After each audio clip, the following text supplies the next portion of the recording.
Kozhikode medical കോളേജിലെ senior nursing officer PB Anitha ജോലിയിൽ പ്രവേശിക്കാൻ എത്തുകയാണ്. അത് തത്സമയ ദൃശ്യങ്ങളിലേക്ക് നമുക്ക് എത്താം.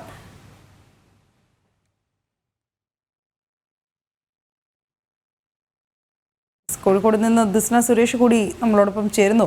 ദിസ്ന, ഈ നീതിക്കായി പോരാട്ടം നടത്തിയ ഒരു അതിജീവിതയുടെ ഒപ്പം നിന്നതിന് ജോലിയിൽ പ്രവേശിപ്പിക്കാനാകാതെ സംസ്ഥാന സർക്കാർ ഇത്ര അധികം ദിവസം കഷ്ടപ്പെടുത്തിയ നഴ്സിംഗ് ഓഫീസർ അവർ ഇന്ന് ഒടുവിൽ നീതി ലഭിച്ച് ജോലിയിലേക്ക് പുനഃപ്രവേശിക്കുകയാണ്.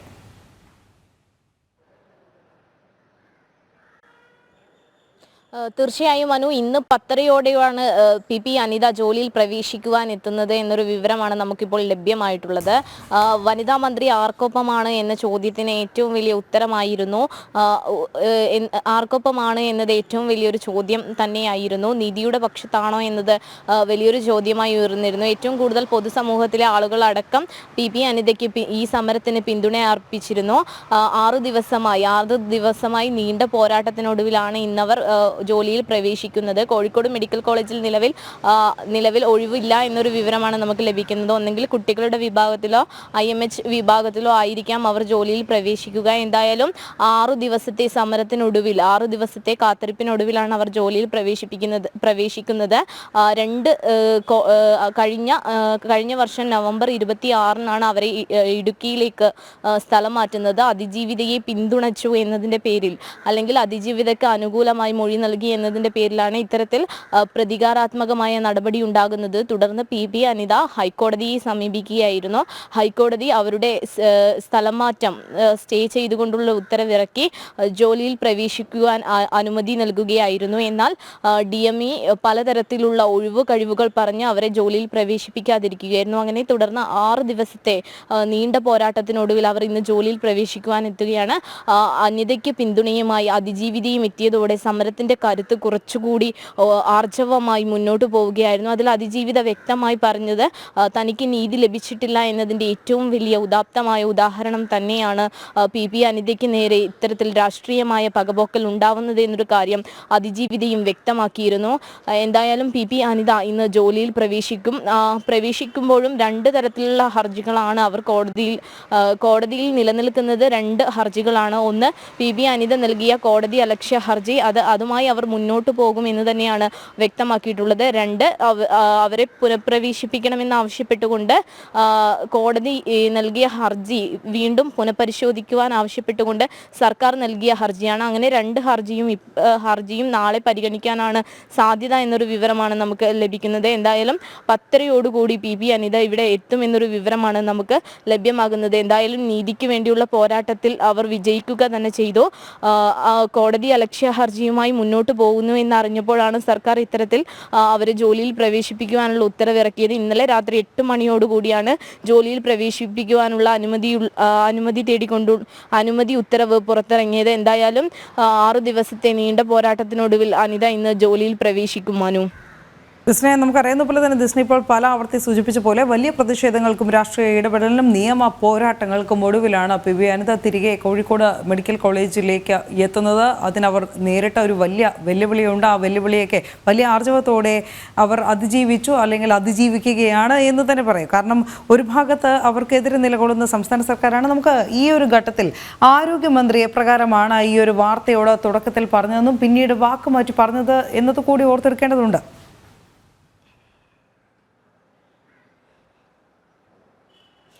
തീർച്ചയായും ആരോഗ്യമന്ത്രി ആർക്കൊപ്പം നിൽക്കുന്നു എന്ന ചോദ്യം വലിയൊരു പ്രസക്തമായൊരു സമരം തന്നെയായിരുന്നു. ഇത് ആദ്യഘട്ടത്തിലൊക്കെ തന്നെയും ഒരു കാരണവശാലും PB അനിതയെ കോഴിക്കോട് മെഡിക്കൽ കോളേജിൽ പ്രവേശിപ്പിക്കില്ല എന്ന വ്യക്തമായ നയം തന്നെയായിരുന്നു ആരോഗ്യമന്ത്രി വ്യക്തമാക്കിയിരുന്നത്. പിന്നീട് സമരം അതിൻ്റെ ആർജവത്തിൽ, അല്ലെങ്കിൽ സമരം മുന്നോട്ട് പോകുന്നു എന്നറിഞ്ഞപ്പോൾ ആരോഗ്യമന്ത്രി പിന്നീട് വാക്കുമാറ്റി പറയുന്ന ഒരു സാഹചര്യമൊക്കെ തന്നെയും നിലവിലുണ്ടായിരുന്നു.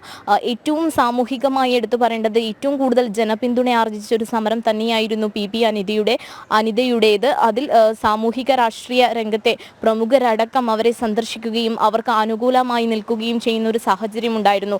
അതോടൊപ്പം തന്നെ അതിജീവിതയും കൂടി എത്തിയപ്പോൾ ആ സമരം കുറച്ചുകൂടി ആർജവത്തോടെ മുന്നോട്ട് പോകുന്ന ഒരു സാഹചര്യമാണ് ഉണ്ടായത്. അതിനൊപ്പം തന്നെ തനിക്ക് അനുകൂലമായ വിധിയാണ് ഹൈക്കോടതി നൽകിയത്.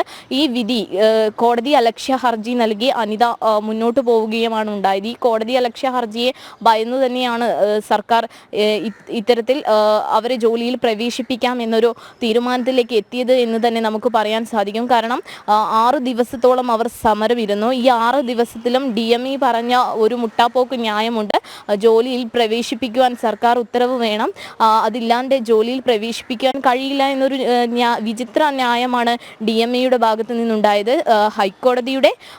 ഹൈക്കോടതിയുടെ ഉത്തരവ് ഉണ്ടായിട്ടും PB അനിതയെ തട്ടിക്കളിക്കുന്ന ഒരു സമീപനമാണ് സർക്കാരിന്റെ ഭാഗത്തു നിന്നുണ്ടായത്. ഇതിനെതിരെ അവർ ശക്തമായി പ്രതികരിക്കുകയായിരുന്നു. തന്നോട് രാഷ്ട്രീയമായ ഒരു പകപോക്കലാണ് അതിജീവിതയെ സഹായിച്ചതിന്റെ പേരിൽ, അല്ലെങ്കിൽ അതിജീവിതയ്ക്ക് അനുകൂലമായി മൊഴി നൽകിയതിന്റെ പേരിൽ തന്നോട് രാഷ്ട്രീയമായി പകപോക്കുകയാണ് ഈ ഗവൺമെന്റ്, അല്ലെങ്കിൽ ആരോഗ്യമന്ത്രി അടക്കമുള്ള സർക്കാർ സംവിധാനങ്ങൾ എന്നവർ വ്യക്തമായി മാധ്യമങ്ങളോട് വ്യക്തമാക്കുന്ന ഒരു സാഹചര്യം ഉണ്ടായിരുന്നു.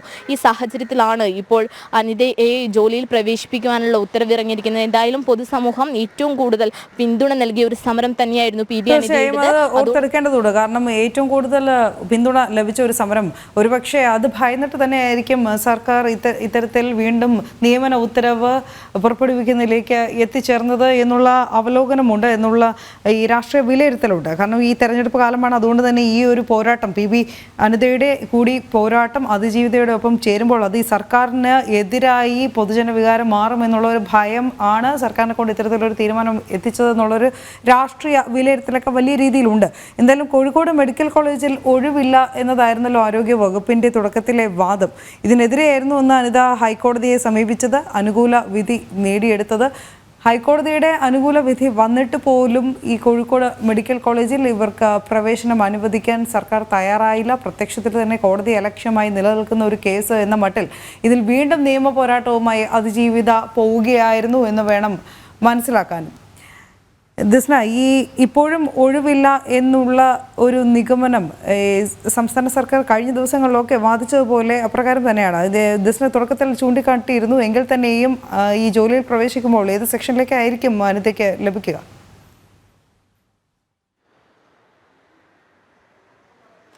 തീർച്ചയായും ഇപ്പോഴും കോഴിക്കോട് മെഡിക്കൽ കോളേജിൽ ഒഴിവുകളില്ല എന്നൊരു വാദം തന്നെയാണ് സർക്കാരിൻ്റെ ഭാഗത്തു നിന്ന്, അല്ലെങ്കിൽ അധികൃതരുടെ ഭാഗത്തു നിന്ന് ഉന്നയിക്കുന്നത്. ഒരുപക്ഷെ സ്ത്രീകളുടെയും കുട്ടികളുടെയും മേൽനോട്ടം വഹിക്കുന്ന IMH വാർഡിലേക്കായിരിക്കാം ഒരുപക്ഷെ അവരെ നിയമിക്കുക എന്നൊരു വിവരമാണ് നമുക്കിപ്പോൾ ലഭ്യമായിരിക്കുന്നത്. എന്തായാലും 10:30 അനിത ഇവിടെ എത്തും. അതിനുശേഷം മാത്രമായിരിക്കും എവിടെയാണ് നിയമനം എന്നത് സംബന്ധിച്ച് വ്യക്തമായ വിവരം നമുക്ക് ലഭ്യമാവുക. അതോടൊപ്പം തന്നെ അതിജീവിതയും വരുന്നുണ്ട് എന്നതാണ് മറ്റൊരു വസ്തുത. PB അനിത ജോലിയിൽ പ്രവേശിക്കുമ്പോൾ അതിജീവിതയും ഒപ്പമുണ്ട്. മാത്രമല്ല നിരവധി മനുഷ്യാവശ്യ പ്രവർത്തകർ അടക്കം ഇവർക്ക് അനുകൂലമായി ഈ സമര പന്തലിലെത്തിയിരുന്നു. ഇന്നലത്തെ സമരമൊക്കെ തന്നെ നമ്മൾ കണ്ടതാണ്. കണ്ണുകെട്ടിയും വാമൂടി കെട്ടിയും ഒക്കെ സർക്കാരിനെ അത്രത്തോളം, സർക്കാരിൻ്റെ ദുഷ്പ്രവൃത്തിയെ അത്രത്തോളം ചോദ്യം ചെയ്യുന്ന പ്രതീകാത്മകമായ ഒരു സമര മാർഗം തന്നെയായിരുന്നു PB അനിത ഉപയോഗിച്ചിരുന്നത്. അത്തരത്തിൽ സാമൂഹിക രാഷ്ട്രീയ രംഗത്തെ പിന്തുണ അത് സർക്കാരിന് വലിയൊരു തിരിച്ചടിയായി മാറുകയായിരുന്നു. എന്തായാലും 10:30 അവർ ഇവിടെ എത്തും. തുടർന്ന് ജോലിയിൽ പ്രവേശിക്കുമെന്നൊരു വിവരമാണ് നമുക്കിപ്പോൾ ലഭ്യമാകുന്നത്. ഇത്രയും ജനപിന്തുണയേറിയ ഒരു സമരത്തിന് മുന്നിൽ സർക്കാർ മുട്ടുമടക്കി എന്ന് തന്നെ നമുക്ക് പറയാൻ സാധിക്കും.